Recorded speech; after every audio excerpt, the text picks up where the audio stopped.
I'm really sick, so I'm not really feeling it, if you know what I mean. But bear with me. We're gonna get through this.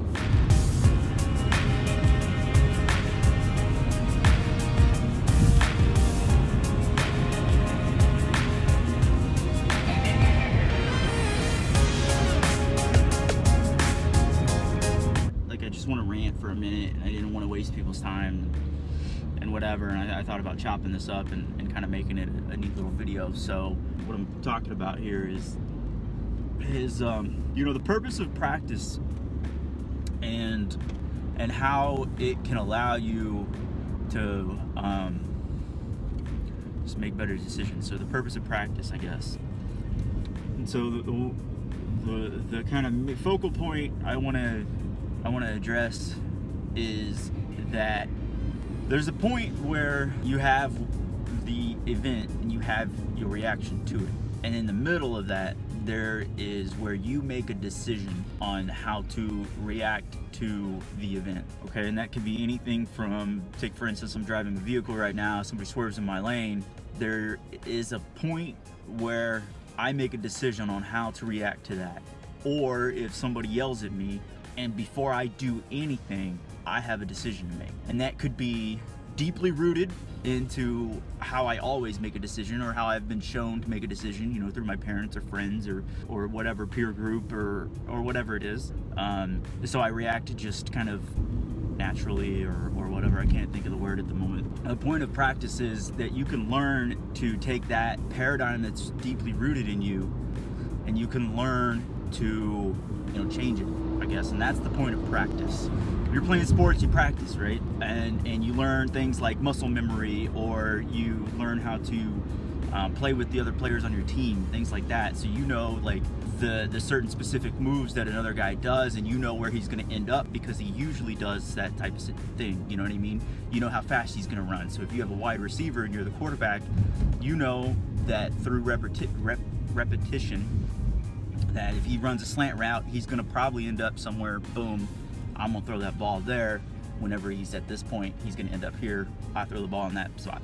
That kind of thing. You understand that? So when you are doing this for emotional situations in your life, so if you have communication troubles, like I've been addressing, I guess, lately, you'll have things like, you know, when somebody says something you don't like, and your default reaction, if you have these communication issues or just walls, I guess, in between you and understanding things or other people, you know, obviously your default reaction is probably not the way to go. And so if you don't train yourself to change that, you're just going to keep ending up in that paradigm that you've always been in. The way to get out of that is that we've all been through some shit, like all of us. And so you take your past experiences and you go back and dissect them. And that does two very important things. It allows you to accept what's happened. You know, these really, I mean, if you're anything like me, there's some really awful situations that you've been in. So when you go back and you dissect how you've reacted and how they ended up playing out, and you can see how they built, you know, so you can go back and be like, oh yeah, there's the telltale signs that some shit was about to pop off. You go back and you check that out.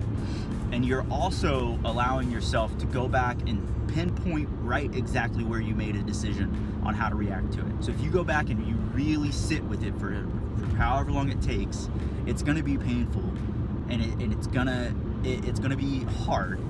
But when you do that, you allow yourself to accept what happened, and then you allow yourself to find out where you made that decision and see how that decision affected everything else. So when you're able to go back and find that decision making, like the pinpoint where you made that decision, you can see how you could have made a different decision. So when you allow yourself to get back in that feeling, you can then accept it. Because a lot of us, when some bad stuff happens, we want to change it. We want to pretend like it didn't happen, and we want to fight it. And that's our default reaction. And that allows us to not really accept it at all. And you're never going to get over it if you don't accept it. If you don't believe in it, if you don't trust that it's real, or whatever you want to call it, you're never going to move it. If you have something in front of you, like a big rock, and you want to put a sidewalk there, and you're just shitty at that rock the whole time, but then you're like, man, that rock shouldn't be there, blah, blah, blah, and all you're doing is complaining and hoping and wishing that it wasn't there, you're never gonna actually move it. You know what I mean? I guess that takes a little bit of recognizing it, but like, until you accept that you need to move that rock and that until you actually do something with it, it's gonna be there. But you know, if you don't accept the way that, you know, your girlfriend broke up with you, what does that do? It doesn't do anything. So you accept it, you go back and you can kind of dissect like what you could have done differently, and that allows you to practice for the future events in your life. Part of the reason why it's causing a lot of struggles is that we don't accept these things. We don't practice, you know, accepting and learning that pinpoint where we make that decision.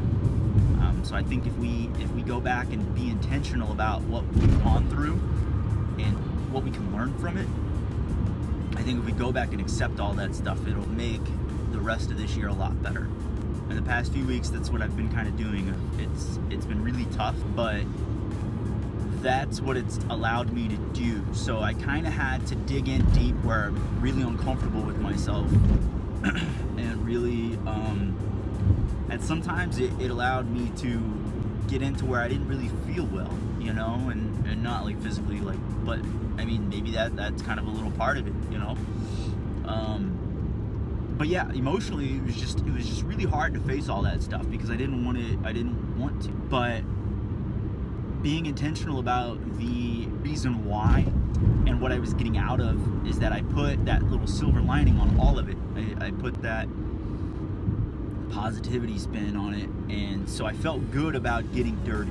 I felt good about being uncomfortable and in pain, which sounds kind of dumb, but it's true.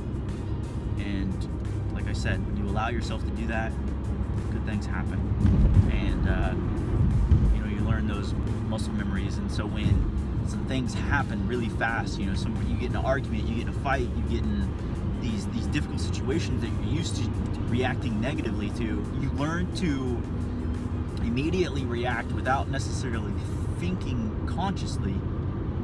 You learn to react the way you want to react because you've practiced and you've learned from the past. It's what's been helping me out a lot lately. That's where most of my personal development lately has been on. And you know, it's kind of shifting these paradigms and learning to accept and love, and you know, you use that negativity of your past to help your future and help yourself now. So anyway, guys, I hope that really helps. I love you guys. Peace.